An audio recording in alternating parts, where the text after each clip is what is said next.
going to talk about 4 recruitment marketing pillars and 4 things you can do to improve candidate quality. Because for a lot of our clients, they haven't had as much of a focus on recruiting this year, but they've seen a decline in the quality of the candidates they're seeing. And they're also trying to find ways to get a better return on their marketing investment. So what we're going to talk about today is areas of recruitment marketing and 4 pillars of recruitment marketing, and really what it takes to win recruiting in this market.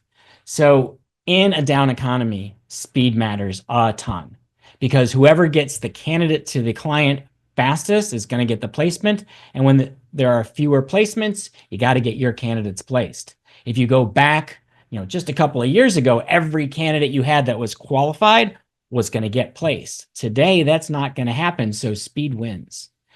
Quality. If we're not delivering the candidates that can get the work done, that show up not just with the skills, but that have the ability, the work ethic, that have the behavioral traits to succeed, our clients are not going to want to continue to use our staffing services, and they'll go on to somebody else. And responsiveness. I think you heard it in a couple of the presentations this morning. Vicki, you'll appreciate this. Speed is the new currency, but that responsiveness from your team. People expect that Amazon instant gratification experience. So how do you deliver it? Through your mobile app, through texting, through automation, through your salespeople and recruiters getting back to people in as timely a manner as possible, and tying all of these things together to give your staffing agency a competitive advantage in speed. So in terms of recruitment marketing, there are 4 recruitment marketing pillars that we're going to look at: your career site, your social recruiting, your employment branding, and your job spend management. Now this is just a quick side note. I knew our creative team was really booked helping people get ready for this. So all of the graphics you see, if you notice some funky spelling and bad words, these graphics were all generated directly out of ChatGPT as I tried to get something to represent the 4 pillars of recruitment marketing. I think ChatGPT did a pretty good job, although I will say it really stinks at putting text on an image. Hopefully it'll get there, because right now the career search on the career site is for someone looking for a job of a jar. All right, that silliness aside, let's talk about career sites. So your career site, this is your staffing company's website, your recruiting firm's website. This is the job portal or career portal within your website. Number 1, is it easy? Is it easy for people to search, apply? Is it easy for people to take action if they're not ready to apply? Is there a clear call to action on every page of your site? Sounds obvious, but I see a lot of websites where we don't tell people what to do. And everybody we're marketing to, when they get to your website, they're busy. They don't have patience. They're probably just racing by on a mobile device. So is there a clear call to action that tells people what to do next? It makes it easy for people to understand how to get to the outcome that they came to you to achieve. If they're looking for a job, where do they find those jobs? If they've got questions about working with the staffing agency, where do they find that? If they want to know your area of expertise as a recruiter, where can they find that? What can they do next? Tell them. Search widgets. Does your site have easy places throughout the website where people can search for your job openings? It should be featured on pages. Your website should operate in certain areas a lot like Indeed or a career site, where somebody comes there and they can instantly search for jobs. I don't want to have to look around to figure out where your job search functionality is. I want it right and obvious. Feature jobs, a search jobs widget. It should be on your homepage. It should be on the top of your job seekers page. It can be different layouts. It doesn't have to be very intrusive, but I want to see it on your page so I can look by my skills. I can look by location. I can look by industry. I can look by salary, all kinds of things I could search by. One-click apply options. We want to make it easy for people to apply. And I know this is the bane of quality. We're going to talk about quality in a minute, but we want to provide lots of options so it's easy for people to apply to you. Because when we're first getting applications, our goal up front is to maximize the number of applications we receive. Then we want to screen out the ones we're never going to place, take the best fit ones, get them to our client, and take the second tier ones and start skill marketing them. All right. As an industry, we still have room to go here. Writing better job ads. AI makes this easier. Trisha and Jason showed you GPTs that could just automatically write a job ad from a LinkedIn post or even from a job title. We're doing that with the Talent Scribe and our Talent Pages products to make it easier to write content for websites. In our career portal software, we've added AI so it can rewrite your job posts to make them more attractive to the job seeker, because an job post is an advertisement and it's got to sell the candidate on why should they apply with you. And even in a market where it's harder to find employment, you want the right people applying to you. You need to appeal to the best candidates, not the most desperate ones. You need to be selling your company. You may be focusing on the job you're trying to fill for your client, but those candidates are working with you. What makes you different as a recruiting firm? What makes you different as a staffing company? How do you treat people differently? What will the process be like? You need to be selling your value proposition in your job ads of working with your company. Now, this one's controversial. Some of you will hate this. A lot of recruiters are like, no way in hell I would do this. But when it makes sense, when you have well-known clients and you're recruiting for them, co-brand your advertising with them, co-brand your social posts, co-brand your job board with those clients, because those clients are companies people are searching for. Those clients may have a better employment brand than your staffing company does, than your recruiting firm. So by branding with your clients, you get the benefit of their employment brand, and it actually helps improve your positioning because it shows, hey, this company trusts us with their hiring. Now, if your clients prohibit that, obviously you can't do it. I know I was working with an IT staffing firm out in the Bay Area, and I went to their website, and when you went to search for a job, there was a list of logos that was a who's who of Silicon Valley. I mean, you're looking at Google, Facebook, eBay. I'm like, are these your clients? And the guy's like, yeah, every one of them. We work with these companies. I said, wow. And I said, did you get permission from them to put their logos on your website? He's like, not a chance in hell. He goes, they never would have said yes if I asked. He said, but they've been there for 10 years and no one's complained. So I'm not telling you to violate any agreements you have with your clients, but where you can use logos, especially well-named companies, it makes an impact on people who are thinking about applying with you. All right. New feature. This is new to our career portal, but I'm seeing it in a few other places. It's allowing candidates to search using their resume. So rather than having to do well, what skills or job title are you looking for? What geographic location? People should just be able to upload their resume or their bio and have your website show them jobs that look like they'd be a good fit. So that helps the candidate save time, find good fit jobs, makes it easier for them to find the ones that are right for them. It creates, as Rashab said earlier, less friction for the job seeker. So the ability just have a button, upload a resume, click find my match, and here's all the jobs that match your skills. How about skip the search?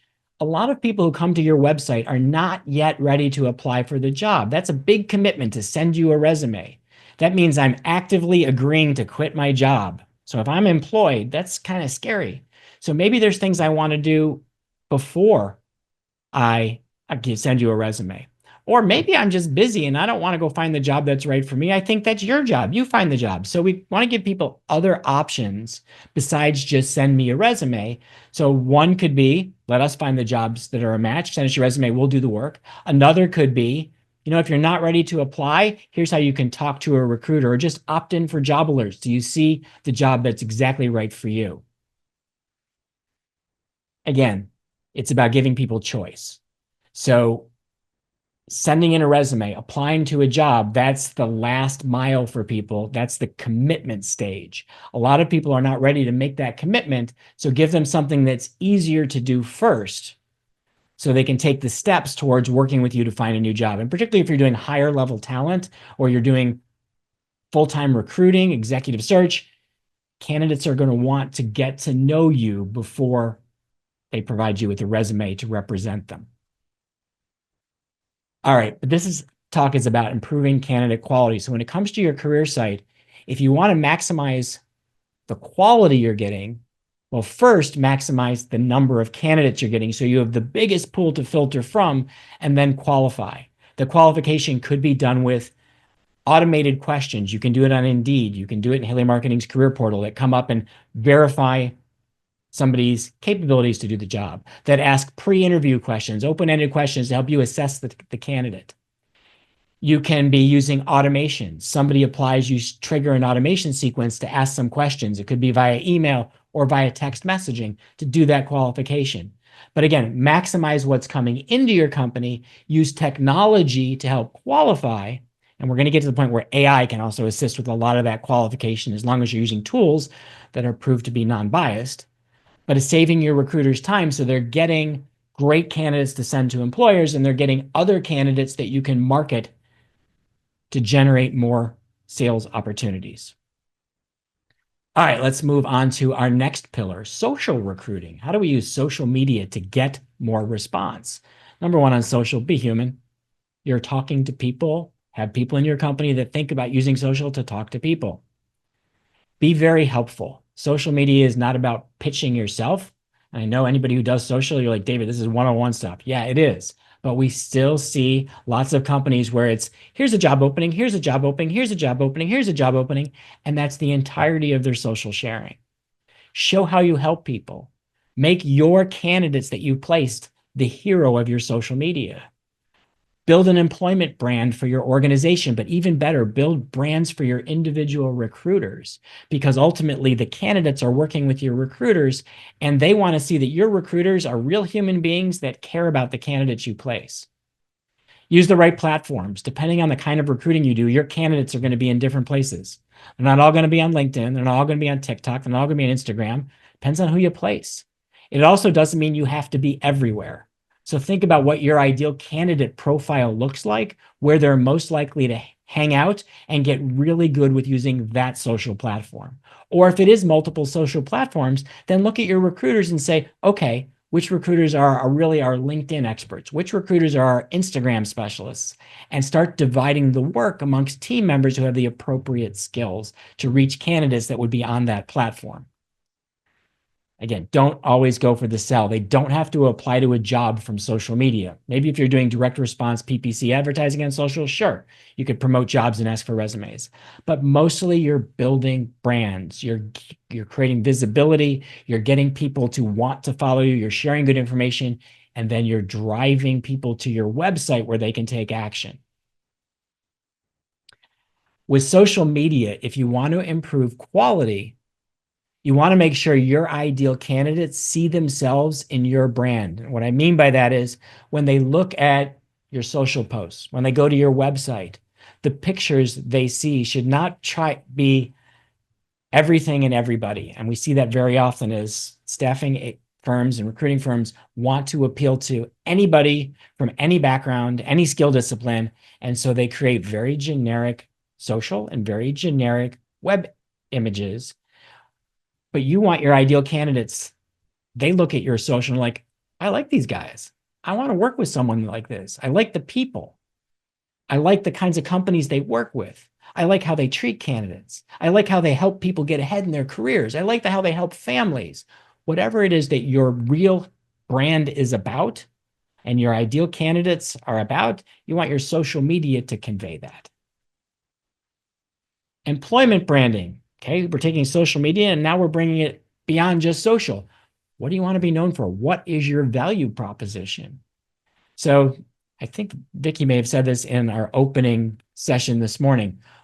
When's the best time to plant a tree? And the answer is 20 years ago.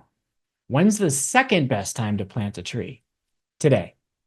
So most staffing companies, most recruiting firms do not have a strong employment brand.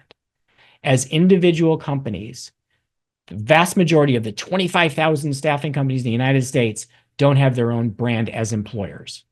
Partly because they've only represented their clients, partly because they haven't focused on creating that employment brand. But if you think about companies like a Google or a Facebook, okay, obviously giant companies, but even in every city you're in, there are employers that are well known. They're places that people want to work. Those companies get inundated with resumes. When you're an employer of choice, You're an award-winning employer in your market, in your industry. Now people are going to come to you.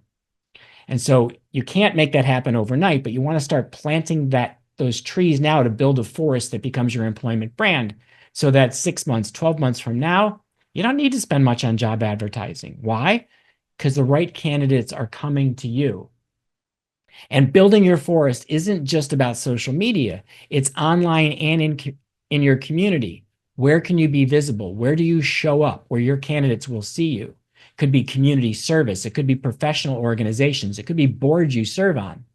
There's just so many ways that you can show up in your community, online and in the real world, so that the people you want to recruit are seeing you, are seeing your recruiters, are getting to know what you stand for, and are starting to really like what you're all about. So that they're going to come to you and say, hey, I'm going to go look for a new job. Can you help me find the right next step in my career? Or, hey, I work as, a temp and I work in a lot of warehouses, and most of these staffing companies don't treat me that well.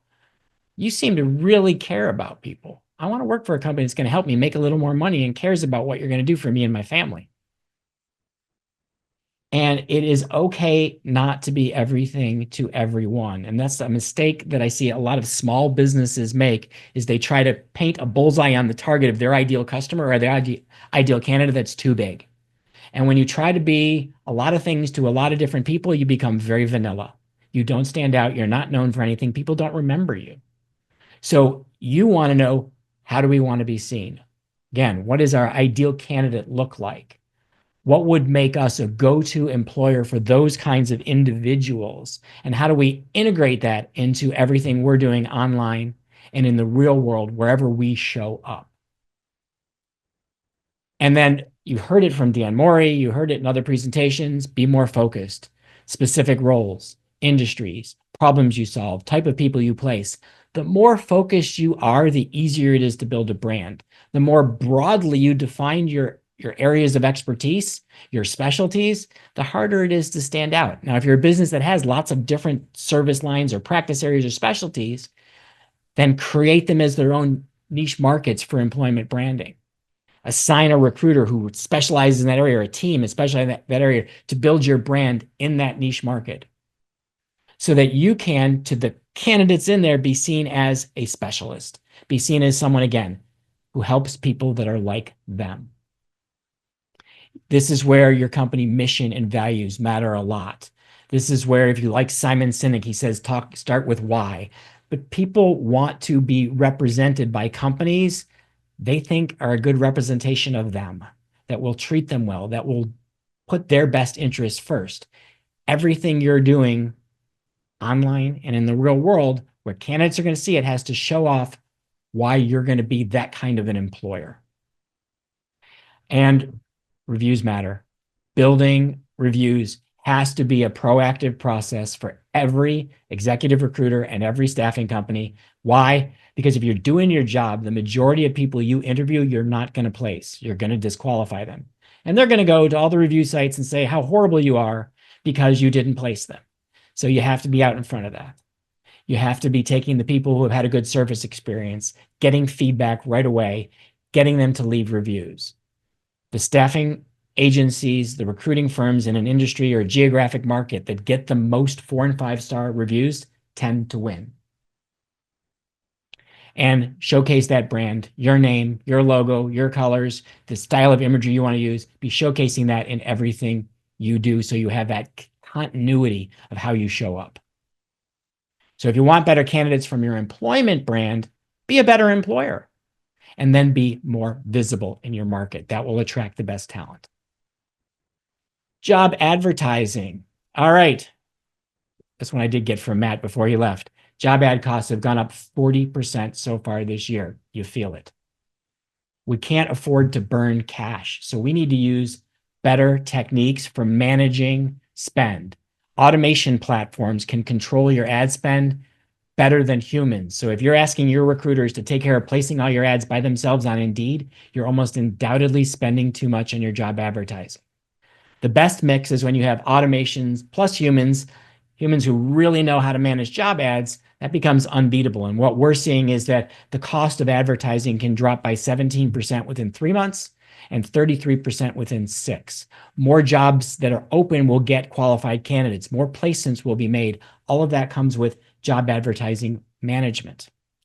To improve candidate quality with your job spend, you need to be using automation to match your ad spend to your recruiting needs. And humans can't do it as well as systems where you set up rules that cut off your spending at certain points, that track the number of applications you're getting, that allow you to, in real time, control where your budget dollars are going to improve the quantity and then the quality of the candidates you're getting.